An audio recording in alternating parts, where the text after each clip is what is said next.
नमस्कार, स्वागत है आप सभी का हमारे इस खास प्रोग्राम में। मैं हूं आपके साथ सुनील चौहान। बच्चों का वैक्सीनेशन 16 मार्च से हमारे देश में चल रहा है और कहा जा रहा है कि बच्चों का वैक्सीनेशन बेहद ज़रूरी है। तो आज अपने प्रोग्राम में हम आपको बताएंगे कि बच्चों का वैक्सीनेशन किस प्रकार से चल रहा है, कौन कौन सी महत्वपूर्ण बातें हैं। आज हम आपको बताएंगे कि बच्चे को वैक्सीन कब लगवाने के लिए जाना है, क्योंकि ये देखा जा रहा है कि रफ्तार बहुत हल्की है और इस मंच से हमको जागरूक भी करना है। बच्चे को कब वैक्सीन लगवाई जा सकती है, कब नहीं लगवाई जा सकती है। अगर बच्चे को बुखार आ रहा है, कोल्ड है, कफ है, तो क्या वैक्सीन लगवाई जा सकती है।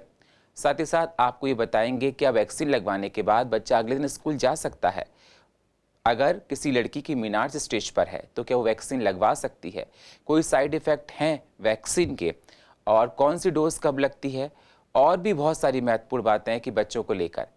इन सारी बातों पर डिस्कशन करने के लिए हमारे साथ IMA EDB के हॉनरी सेक्रेटरी और president elect doctor Kumar Gandhi ji हैं। स्वागत है सर। नमस्कार दर्शकों। डॉक्टर कुमार गांधी जी आपको बताएंगे, समझाएंगे, लेकिन उससे पहले आप एक छोटी सी रिपोर्ट देखिए। देश में 12 से 14 साल के बच्चों का वैक्सीनेशन किस तरह से चल रहा है, वैक्सीन कहां पर मौजूद है, वैक्सीन के डोज का क्या है शेड्यूल, बच्चों को ये वैक्सीन किस प्रकार की सुरक्षा देगी, वैक्सीन लेने के बाद अगर बुखार, सर्दी, जुकाम और कोई सीजनल बीमारी है तो क्या करें, कौन सी कंडीशन में बच्चों को वैक्सीन नहीं लगवानी है, अगर किसी बच्चे को महामारी मीनार्स की शुरुआत होती है तो क्या वो वैक्सीन लगवा सकती है लड़की, क्या कोई प्रिकॉशन वैक्सीन लगवाने से पहले और बाद में लेने हैं, क्या वैक्सीन लेने के बाद बच्चा अगले दिन स्कूल जा सकता है, क्या बच्चे को टेस्ट डोज जरूरी है, क्या वैक्सीन के कोई साइड इफेक्ट्स हैं।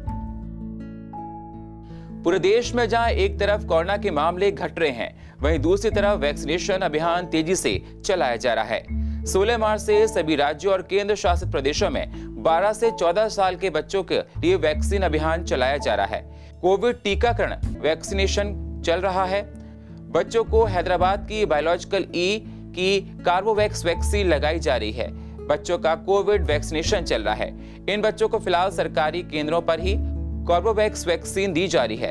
तो जानिए किस प्रकार के एहतियात आपको बरतने हैं, कौन कौन सी बातों का ध्यान रखना है इस वैक्सीनेशन ड्राइव के दौरान हमारे इस खास प्रोग्राम में। हेल्थ डेस्क से सुनील चौहान, CCN न्यूज, दिल्ली। तो जैसा आपने रिपोर्ट में देखा और जानने की कोशिश की, ये विषय जो आज हमने चुना बहुत ही महत्वपूर्ण है, क्योंकि देश में बच्चों का वैक्सीनेशन 12 से 14 साल का चल रहा है। कॉर्बो वैक्सीन जो हैदराबाद की बायोलॉजिकल ई की है वो बच्चों की लगाई जा रही है, लेकिन बहुत से पेरेंट्स बच्चों को वैक्सीन लगवाने के लिए आतुर दिखाई नहीं दे रहे हैं। उनके मन में बहुत सारी दुविधाएं हैं और उन्हीं दुविधाओं पर आज प्रकाश डाला जाएगा और उनका मार्ग प्रशस्त किया जाएगा। सर, इस प्रोग्राम में मैंने आपको इसलिए आमंत्रित किया कि आप बता सकें किस प्रकार से बच्चों का वैक्सीनेशन चल रहा है। जो दर्शक आपको आप देख रहे हैं, आप बताइए कि बच्चों के वैक्सीनेशन की रफ्तार देश में किस प्रकार है। नमस्कार दर्शकों, सबसे पहले तो सबको होली की शुभकामनाएं। भले ही थोड़ी सी लेट मिल रही मेरी तरफ से, लेकिन फिर भी होली की शुभकामनाएं। उम्मीद करता हूं कि सबका होली का त्यौहार बहुत अच्छे से रहा होगा। अब मैं सुनील जी आपको ये कहना चाहूँगा इस टेलीविज़न के माध्यम से कि ये आपने जो टॉपिक लिया है बहुत ही महत्वपूर्ण और बहुत ही संवेदनशील टॉपिक है। तो सबसे पहले आपका अभिनंदन और धन्यवाद कि आपने इस टॉपिक को छेड़ा है।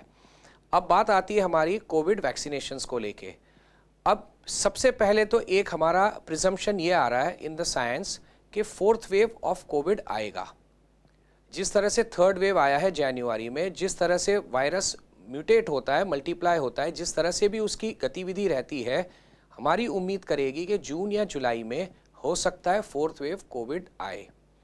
तो सबसे पहले तो उसकी तैयारी अगर हम अभी से करना शुरू कर देते हैं तो काफ़ी हद तक बचाव होगा, जिस तरह से 3rd वेव में हुआ था। सबसे पहली चीज़ तो ये है। दूसरी चीज़ मैं ये कहना चाहूँगा कि जो 12 से 14 साल के बच्चों को अब तक वैक्सीन नहीं लग पा रही थी, वो वैक्सीन को अप्रूवल मिल गया है DCGI के माध्यम से। तो ये अप्रूवल मिलने के बाद ये वैक्सीन लगनी ज़रूरी है, क्योंकि अब बच्चे स्कूल जाएंगे, एक दूसरे से मिलते रहेंगे, मास्क, सोशल डिस्टेंसिंग मेंटेन नहीं कर पाएंगे। तो इस अवस्था में अगर उनको वैक्सीन की प्रोटेक्शन मिलती है तो बहुत ही फ़ायदेमंद रहेगी। तीसरी चीज़ इसके अंदर मैं ये ज़रूर कहना चाहूँगा जैसे कि आपने भी कहा कि लोगों का अभी इतना रुख नहीं है वैक्सीनेशन लगवाने के लिए। इसके अंदर एक परेशानी जो आ रही है, ये वैक्सीन जो वायल खुलेगा, ये करीब 20 बच्चे जब इकट्ठा हो जाएंगे तभी खोलेंगे, 1-2 बच्चों पे नहीं खोलेंगे। तो बच्चों को वेटिंग करनी पड़ रही है। कोई बच्चा वहाँ 10 बजे पहुँच गया है, कोई 10:30 पहुँच गया है, और उसके बाद उसको वेट करना पड़ रहा है, आधे घंटे में और 2 बच्चे आ रहे हैं। अगर इसको हम और ज़्यादा ऑर्गेनाइज करना चाहते हैं तो मैं 2 सजेशंस दे सकता हूँ इस टेलीविज़न के माध्यम से। एक है RWA। अपने जो RWAs है वो अपने वहाँ का डेटा कलेक्ट करे, अपने वहाँ के 20 बच्चों को तैयार करे, चाहे एक छोटी सी मिनी वैन कर ले और उनको सेंटर पे ले जाए। दूसरे होते हैं स्कूल के लोग, जो स्कूल परिसर में जा रहा है बच्चा, उनसे आप कंफर्मेशन ले लीजिए कि वैक्सीनेशन लगी है या नहीं लगी है। अलबत्ता वैक्सीनेशन लगा के ही स्कूल में आने के लिए एंट्री है, लेकिन अगर आ रहे हैं बच्चे इस तरह से तो वो स्कूल के प्रेमाइसिस में ही उनको इकट्ठा कर सकते हैं, लाइक अ पिकनिक स्पॉट। जिस तरह से हम लोग बच्चों को पिकनिक ले जाते थे, इस तरह से हम वैक्सीनेशन के लिए भी ले जा सकते हैं। तो ये 2 जगह है जहां पे हम करीब 20 बच्चे एक साथ इकट्ठा करके अगर ले जाते हैं तो वायल खुल जाएगा और वैक्सीनेशन अवश्य लग जाएगी। बिल्कुल सर, आपने बताया, समझाया दर्शकों को किस प्रकार से वैक्सीन को लेकर हम सब लोगों की जिम्मेदारियां हैं, और हमारे समाज में जिस प्रकार से आपने कहा कि RW अगर ऐसा कदम उठाते हैं तो ये बहुत ही अच्छा होगा। सर, अगला सवाल मैं आपसे ये जानना चाहता हूं कि बच्चों के वैक्सीनेशन के लिए क्या कितनी डोज अवेलेबल हैं? देखिए, ऐसा है, जो हमारी कैलकुलेशन है, डेटा है, वो कहता है 7 करोड़ 11 लाख टोटल बच्चे हैं इस 12 से 14 साल की एज में, जिसमें से बायोलॉजिकल ई जो कंपनी है जिसने ये कोर्बावैक्स करके वैक्सीन बनाई है, जिसका अप्रूवल इमरजेंसी ड्रग में मिल चुका है, इसके 5 करोड़ डोसेज ऑलरेडी गवर्नमेंट को सप्लाई कर चुके हैं। यानी हमारे पास पूर्ण मात्रा में इस वक्त वैक्सीनेशन अवेलेबल है। ये वैक्सीनेशन 2 डोज में लगाई जाएगी 28 दिन के गैप पे। लगवाने के लिए कोई क्राइटेरिया एज सच नहीं है कि ये क्राइटेरिया है तो लगेगी, ये क्राइटेरिया है तो नहीं लगेगी। सिर्फ और सिर्फ उस कंडीशन में आप नहीं लगाएंगे जिसमें कि बच्चा पहले से कोई एक बीमारी से ग्रसित है, यानी कि उसको कोई किडनी की बीमारी है, कोई ओबेसिटी की बीमारी है। तो जो डॉक्टर इनका इलाज कर रहे हैं उनसे पूछ लीजिए कि कोई स्टेरॉइड की दवाई ले रहे हैं, कुछ भी और ले रहे हैं, तो उनसे पूछ के। वरना जो बच्चा खेलने कूदने वाला, रोज स्कूल जाने वाला बच्चा है, उसको आप बहुत ही आराम से लगवा सकते हैं। 2 डोसेज लगेंगे 28 डेज के गैप पे। पहले डोज के बाद बहुत जो कॉमनली देखा हुआ सिम्टम है वही माइल्जिया, यानी थोड़ा सा बदन दर्द हो सकता है, थोड़ा बुखार, थोड़ा सा रैश हो सकता है। अगर ऐसी कोई भी चीज़ नज़र आती है तो एक दिन बच्चे को छुट्टी करा दीजिए। आप नोट भी भेज सकते हैं स्कूल में कि जी कल वैक्सीनेशन लगी थी, आज के दिन हमने छुट्टी कराई, एक दिन के बाद भेज सकते हैं। अलबत्ता ऐसा कोई हमें नॉर्म नहीं है कि आज वैक्सीनेशन लगी तो कल बच्चा स्कूल नहीं जा सकता है। बहुत अच्छी बात सर आपने बताई कि अगर वैक्सीन के लगने के बाद बच्चे कोई परेशानी है तो आप स्कूल में नोट भेज सकते हैं और इन्फॉर्म कर सकते हैं। जो दर्शक आपको देख रहे हैं, आप उनको ये बताइए सर कि वैक्सीन कहाँ कहाँ अवेलेबल है, और आपने इस बात को बता ही दिया है कि किन बच्चों को वैक्सीन नहीं लग सकती है, और क्या वैक्सीन को अगर ऑनलाइन हम उसके लिए अप्रूवल लेना चाहते हैं तो क्या सेम है जो हम लोग कोविशील्ड को वैक्सीन के लिए था? देखिए दर्शकों, जो हमारा कोविन ऐप है उसी के थ्रू ही रजिस्ट्रेशन हो रही है। वही ऐप अपग्रेड हो गया है और उसी के थ्रू रजिस्ट्रेशन हो रही है। जो करीब में अवेलेबल इस वक्त की जगह है वो स्वामी दयानंद हॉस्पिटल, जिसको जनरल हॉस्पिटल के नाम से जाना जाता है, वहाँ सुबह 10 बजे से लेके दोपहर के 3 बजे तक वैक्सीन लग रही है। वहाँ पे भी सिचुएशन यही आ रही है कि 3 बच्चे बैठे हुए हैं, वो वायल नहीं खोल रहे। पब्लिक परेशान होकर वापसी जाती, जी हमें वैक्सीन नहीं लगा रहे। लेकिन आप परेशानी समझने की कोशिश करिए। एक वायल जो 15 बच्चों को, 20 बच्चों को, 25 बच्चों को फ़ायदा दे सकता है, सिर्फ 2 या 3 बच्चों के लिए खोल दिया जाए, और अगर आधे घंटे में या 1 घंटे में उसे इस्तेमाल नहीं करेंगे तो वो वैक्सीन बाकी 20 बच्चों के लिए वेस्टेज है। यानी कि हम 5 बच्चों को फ़ायदा दे रहे हैं और 20 बच्चों को नुकसान दे रहे हैं। तो इस वजह से ये वैक्सीन लगाने में थोड़ी सी मुश्किल आ रही है, जिसको आसान करने का मैंने बहुत ही आसान तरीका बताया। या तो RWA इसमें आगे आएगी, कदम बढ़ाएगी। हम अपने मेडिकल एसोसिएशन के ज़रिए भी इन लोगों तक अप्रोच करने की कोशिश कर रहे हैं और इनको भी समझाने की कोशिश करेंगे। उसके अलावा स्कूल अथॉरिटीज़ है जो कि काफ़ी अच्छे हद तक हेल्प कर सकती है। इसके अलावा लोकल एरियाज़ में जहाँ पे भी कोवैक्सीन, कोविशील्ड लग रही थी, उसमें कुछ जगहों पे ये कोर्बावैक्स वैक्सीन भी अवेलेबल करवाई गई है, जो कि आपको कोविन ऐप पे मिल जाएगी।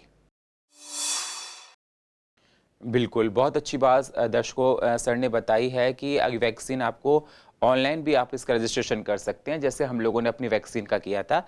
अपने बच्चों को आप वैक्सीन लगवा सकते हैं। अब सर मैं आपसे सिलसिलेवार तरीके से सवाल करना चाहता हूं, क्योंकि बहुत से पेरेंट्स के मन में बहुत सारे सवाल हैं। पहला सवाल मेरा आपसे है, अगर किसी बच्चे को बुखार आ रहा है, कोल्ड है, कफ है या कोई सीजनल बीमारी है, तो वो क्या वैक्सीन लगवा सकता है? बिल्कुल नहीं। खांसी, जुकाम, बुखार, अगर ये कॉमन फ्लू है, जो एक नॉर्मल कॉमन कोल्ड हम जिसको कहते हैं, अगर वो भी है तो उस दौरान में नहीं लगवाएंगे, कम से कम 1 हफ्ते तक। कम से कम कह रहा हूँ, कम से कम 1 हफ्ता नहीं लगवाएंगे जिस दिन से सिम्टम ऑनसेट हुआ है। इस दौरान में अगर आपने कोविड की टेस्टिंग भी कराई है और RT-PCR भी नेगेटिव है, रैपिड एंटीजन भी नेगेटिव है, तो भी कम से कम 1 हफ्ता वेट करके लगाइए। बाई चांस RT-PCR या रैपिड एंटीजन पॉजिटिव है तो मिनिमम 3 वीक्स का वेट करके लगवाइए, उससे पहले नहीं लगाएंगे। लेकिन जब कभी बच्चे को बुखार है, ऑलरेडी वो किसी एक वायरस से ग्रसित है, उसमें हम उसको और ओवरलोड करेंगे, इसके 2 नुकसान है। एक तो दूसरा वायरस कभी कभार हावी भी हो सकता है, एक प्रॉब्लम आ सकती है, और दूसरा जो हमारा इम्यून रिस्पॉन्स आएगा, बॉडी का डिफेंस जो क्रिएट होनी चाहिए वो इनएडिक्वेटली क्रिएट होगी। इसकी वजह से डेफिनेटली रुका जाना चाहिए। अगर खांसी, जुकाम, बुखार, नजला इसमें से कोई भी चीज़ है तो उस दौरान में वैक्सीन नहीं लगवाएंगे। बिल्कुल, बहुत महत्वपूर्ण बात है दर्शकों जो डॉक्टर साहब ने आपको बताई है। अगर बच्चे को खांसी, जुकाम, बुखार या नज़ला है तो वैक्सीन नहीं लगवानी है। ये बहुत महत्वपूर्ण बात डॉक्टर साहब ने आपको बताई है, इसलिए इस बात को आप अंडरलाइन कर लीजिए। सर अगला सवाल मेरा है कि वैक्सीन लगवाने से पहले और वैक्सीन लगवाने के बाद क्या कोई एहतियात बरतना है? देखिए, एज सच कोई एहतियात नहीं है। आधा घंटा ज़रूर वेट करिए वैक्सीन लगवाने के बाद सेंटर पे ही। बच्चे होते छोटे कभी कभार डर जाते हैं, वैक्सीन लगवाने के नाम से ही डरते हैं, तो उनको हम कहते हैं वेसोवेगल शॉक टाइप होता है। कभी कभार ऐसा हो जाता है कि बच्चे को चक्कर आ गए हैं या कोई और दिक्कत हो रही है, आधा घंटा वेट कर लीजिए। दूसरा, एक मेरी बहुत स्ट्रॉन्ग रिकमेंडेशन रहेगी, जब 15 से 18 के बीच के बच्चों को भी लग रही थी, जो मैंने ऑब्जर्व किया उस दौरान में, बच्चे को अच्छे से खिला के लेके आइए। आधा 1 घंटा पहले खाया हुआ होना चाहिए, ताकि वैक्सीन एक लगने का जो डर है उससे भी कभी कभार हाइपोग्लाइसीमिया, शुगर की यूटिलाइजेशन ज़्यादा हो गई है, बच्चे ने खाया है नहीं, थोड़ा बहुत रो के आया है वहाँ पे, वैक्सीन लगाने के बाद उसको चक्कर आ सकते हैं। तो ऐसी अवस्था ना हो उसके लिए बच्चे को अच्छे से नाश्ता करा के आप प्रॉपरली ग्लूकोज के बिस्किट या कुछ ऐसी चीज़ अपने साथ भी रखिए, 1-2 टॉफ़ी भी रखिए, दे सकते बच्चे को चॉकलेट भी दे दीजिए उस दौरान में, कि जिससे उसको हाइपोग्लाइसीमिया ना हो, उसका मन लगा के रखिए। इस तरह से ज़रूरत लगे 2 mobile is not a good thing, लेकिन उस दौरान दे दीजिए, आधा 1 घंटा मोबाइल पे बैठे, उसका मन बना रहेगा, जिससे कि उसको ये वेसोवेगल टाइप की प्रक्रिया ना हो। बिल्कुल, बहुत अच्छी बात डॉक्टर साहब बता रहे हैं कि बिस्किट साथ में रखिए, बच्चे को आप दे सकते हैं, जो बच्चे के लिए बेहद ज़रूरी है, और बच्चे को खाना खिलाकर लेकर आइए सेंटर पर जब भी आएँ तो बेहतर रहेगा। सर जो बच्ची 12 से 13 या 14 साल की है और उसका मीनार्च स्टार्ट है, क्या उसको वैक्सीन लगाई जा सकती है? देखिए, वैक्सीन किसी भी अवस्था में लग सकती है। अगर किसी बच्चे का, मैं एक एग्जांपल ये भी दे सकता हूँ, पहला डोज लग गया था, बाई चांस हम आज का ही डे लेते हैं, आज का हमारा 23 मार्च का डे है, हमने आज ही वैक्सीन लगाई थी, और अगला डोज उसका आ रहा है 23 अप्रैल को। उसी दौरान में अगर उसको मेंसेस आ रहे हैं तो डेफिनेटली वैक्सीन लगवाई जा सकती है। मेंसेस कहीं से कोई कॉन्ट्राइंडिकेशन या कोई रुकावट नहीं है कि आप वैक्सीनेशन नहीं लगा सकते। यानी मेंसेस आ रहे हैं, डेफिनेटली वैक्सीन लगाई जा सकती है, कोई उसमें 2 राहें नहीं है। बिल्कुल, तो इस बात को बिल्कुल नज़रअंदाज मत करें कि मतलब कि बच्ची के साथ मेंसेस है, उसको कोई प्रॉब्लम है, आप वैक्सीन लगवा सकते हैं। लेकिन सर ने ये बात भी बताई है कि अगर बच्चे को पहले से कोई बीमारी है तो डॉक्टर से परामर्श लेकर, डॉक्टर से पूछकर ही वैक्सीन लगवानी है। वैक्सीन लगवाने से पहले और वैक्सीन लेने के बाद क्या कोई एहतियात बरतना है? उस दिन के लिए ज़रूर मैं कहूँगा कि कहीं बाहर जाना, मार्केट में घूमना, ये सब कुछ अवॉइड कर सकते हैं, लेकिन एक नॉर्मल लाइफ जो है वो नेक्स्ट डे ऑनवर्ड्स आप डेफिनेटली फॉलो कर सकते हैं। तो कोई ऐसी एहतियात वाली बात नहीं है। सिर्फ 24 घंटे के लिए अगर आपको बहुत लगता है तो 1 या 2 बार आप बच्चे का बुखार चेक कर सकते हैं। कई बार बच्चा कंफ्यूज होता है, नहीं बता पाता है उसको दिक्कत क्या है, तो जो डिजिटल थर्मोमीटर है उससे 1-2 बार बुखार देख लीजिए। बहुत ज़्यादा उसको लगता है कि बॉडी एक हो रहा है या कोई और बात है, तो वही क्रोसिन डोलो 650 जो टैबलेट चली है मार्केट में, वही खिला सकते हैं, और जिससे कि बच्चे को आराम रहेगा और कुछ नहीं करना है। हाइड्रेशन बहुत अच्छा रखिए।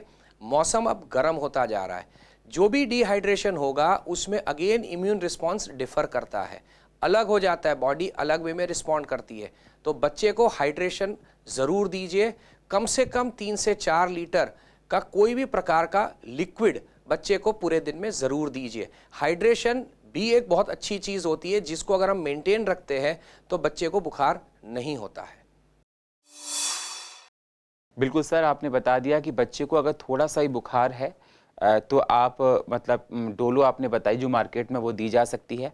आपने कहा ये बच्चे के लिए ज़रूरी है। दूसरी बात आपने ये बताई कि बच्चे को आप स्कूल, जैसे बुखार आ गया, कोई परेशानी हो गई तो आप स्कूल ना भेजें, चल सकता है। लेकिन बहुत से लोग कहते हैं कि बच्चे के अंदर कोई परेशानी नहीं थी, तो क्या हम अगले दिन बच्चे को स्कूल भेज सकते हैं? क्योंकि हर बच्चे में सिम्टम्स अलग अलग निकल कर आते हैं। देखिए, बहुत महत्वपूर्ण सवाल है कि अगर बच्चा एसिम्प्टोमेटिक है, जो कि 95% केसेस में रहेगा, तो उस सूरत में आप अगले दिन बच्चे को स्कूल अवश्य भेजें, उसकी कोई दिक्कत नहीं है। सिर्फ उसको हाइड्रेशन के बारे में बताइए और उसको बोलिए कि बेटे 1 या 2 दिन के लिए अपनी फिजिकल एक्टिविटी थोड़ी लिमिटेड रखे। इसलिए नहीं कह रहा हूँ कि कोई दिक्कत है या कोई साइड इफेक्ट होने वाला है, इसलिए है कि बॉडी का जो इम्यून रिस्पॉन्स है उसको टूवर्ड्स इम्यूनिटी बिल्डअप में जाने दीजिए, ना कि आपके प्लेइंग में उसमें वेस्टेज कर रहे हैं। तो ये एक ही इसका रीज़न है जिसमें मैं ये कहूँगा कि 1-2 दिन थोड़ा सा बच्चा अपना फिजिकल एक्टिविटी लिमिटेड रखे, हाइड्रेशन बहुत अच्छे से रखे, और कोई उसको अगर परेशानी नहीं है, जो कि 95% बच्चों में नहीं होगी, स्कूल अवश्य भेज सकते हैं। बिल्कुल, सर ने बहुत अच्छी बात बताई है कि 95% बच्चों में ऐसी परेशानी नहीं आती है, लेकिन अगर किसी में कोई परेशानी है तो एक दिन स्कूल ना भेजें। लेकिन सर, एक सवाल मेरे मन में और आता है, और हमारे रिपोर्टर ने स्टोरी कवर भी की है, मैं नाम को एक्सपोज नहीं करना चाहता हूँ। एक जागृति इनक्लेव में सज्जन रहते थे, उन्होंने अपने बच्चे के वैक्सीन लगवाई और सेल्फ ट्रीटमेंट करते रहे, लेकिन पुष्पांजलि वैक्सीन लगवाई थी, और लेकिन बहुत दिनों बाद देखा कि बच्चे की तबीयत बहुत बिगड़ने लगी है, तो उनको आनन फानन में हॉस्पिटलाइज कराना पड़ा। बहुत पैनिक स्थिति बन गई थी। तो आप इस मंच से क्या कहना चाहते हैं कि बच्चे की हालत पर किस प्रकार से नज़र रखें और कब डॉक्टर से परामर्श करना है? देखिए, आपने जो चीज़ कही है, जो स्थिति कही है, उसमें सबसे महत्वपूर्ण वो चीज़ थी कि काफ़ी दिनों तक खुद ही इलाज करते रहे। जी, over the counter. Over the counter, self medication, Google पढ़ के जो गूगल डॉक्टर्स हैं, ये सारी चीज़ें बहुत गलत है। हर बार मैं इस मंच के ज़रिए कहता हूँ कि आप सेल्फ मेडिकेशन मत कीजिए।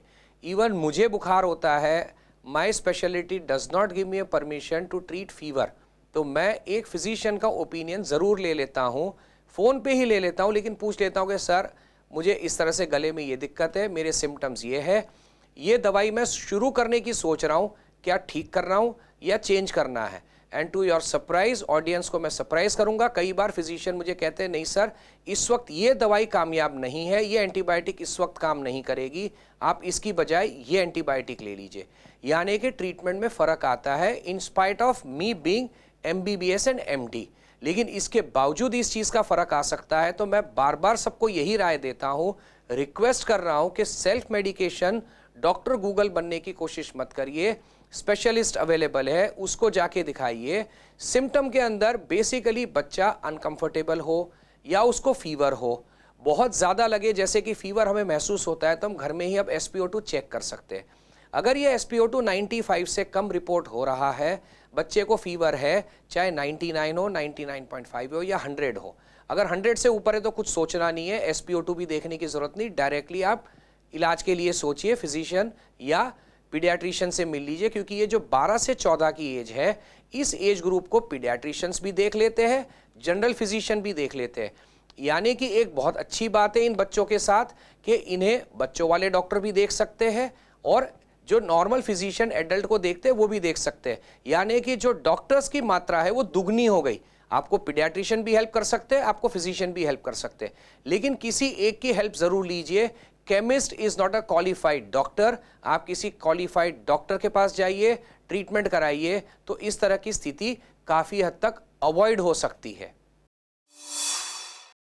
बहुत अच्छी बात बताई कि जब जब ओवर द काउंटर लोगों ने कोई मेडिसिन ली है और खुद ट्रीटमेंट किया है तो परेशानी निकल के आती है।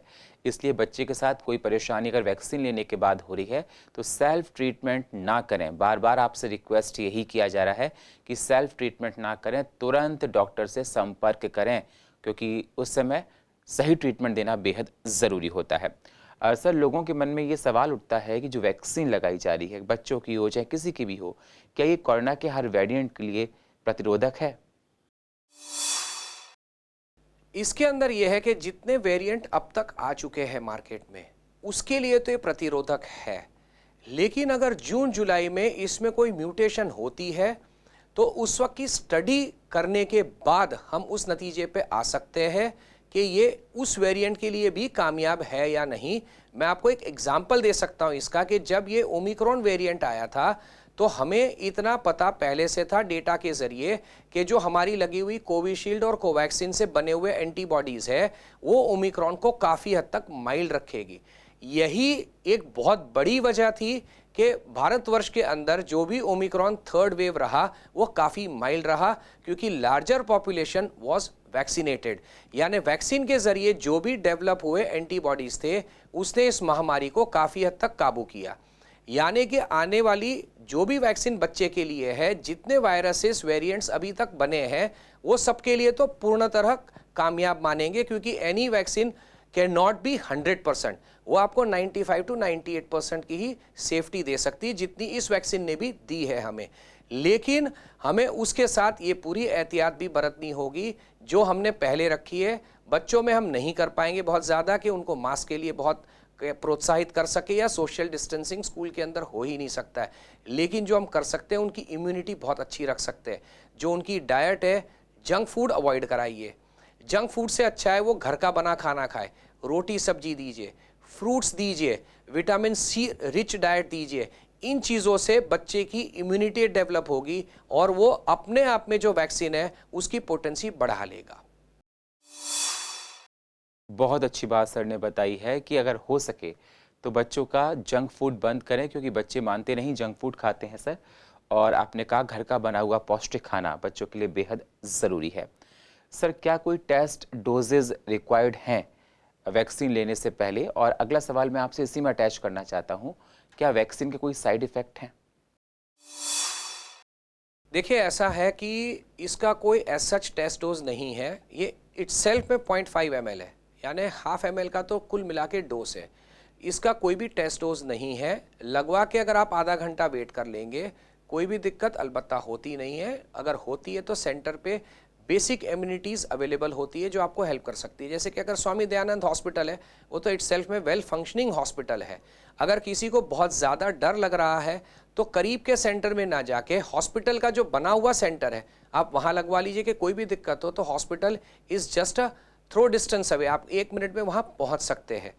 दूसरा है, इसकी रिपोर्टेड कोई ऐसी मेजर ड्रॉबैक या साइड इफ़ेक्ट नहीं है।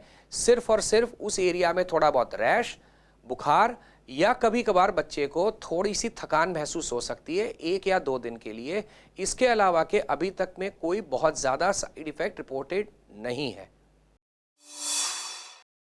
बिल्कुल, बहुत अच्छी बात सर ने बताई कि अभी ऐसा कोई साइड इफ़ेक्ट इसमें रिपोर्टेड नहीं है। और आप स्वामी दयानंद अस्पताल हमारे पूर्व दिल्ली में, वहाँ पर वैक्सीन लग रही है।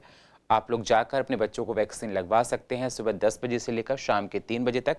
हालांकि हम लोग न्यूज़ भी चलाते हैं, हमारे बुलेटिन्स में आप लोग देखते होंगे।